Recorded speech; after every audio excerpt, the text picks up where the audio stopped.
తెలంగాణ రాష్ట్ర ప్రభుత్వం మునూర్ కాపు కులస్తుల కోసం ప్రత్యేకంగా మునూర్ కాపు కార్పొరేషన్ ఏర్పాటు చేయడం అభినందనీయమని మునూర్ కాపు సంఘం నార్కల్ తాలూకా అధ్యక్షుడు తీగల సుభాష్ అన్నారు.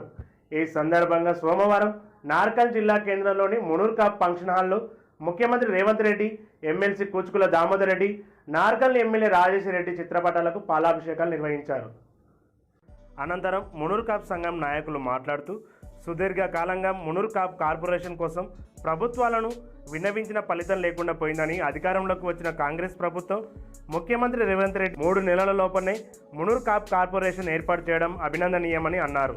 మునూర్ కాపు కులస్తులలో వెనుకబడిన వర్గాలకు ఈ కార్పొరేషన్ ఎంతో మేలు చేస్తుందని అన్నారు. మునూర్ కాపులు అన్ని రంగాలలో ముందుకు వెళ్లే విధంగా రాష్ట్ర ప్రభుత్వం సహకరించాలని, ప్రభుత్వానికి మా సహకారం ఎల్లప్పుడూ ఉంటుందని వాస్తులు అన్నారు. ఈ సందర్భంగా ఎమ్మెల్సీ దామోదర్ రెడ్డి, ఎమ్మెల్యే రాజేష్ రెడ్డిలకు ప్రత్యేక కృతజ్ఞతలు తెలిపారు.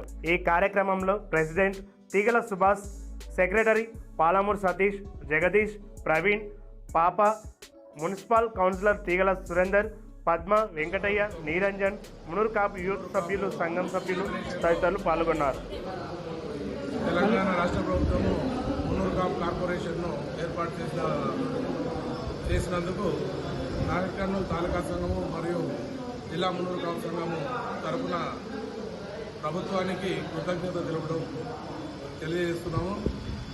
ఈ మునూర్ కాపు సంఘానికి కావలసిన నిధులు కార్పొరేషన్కి మిగతా కులస్తుల కంటే ఎక్కువగా నిధులు కేటాయించి మునూర్ కాపు కులస్తులను ఆదుకోవాలని ప్రభుత్వాన్ని విజ్ఞప్తి చేస్తున్నాం.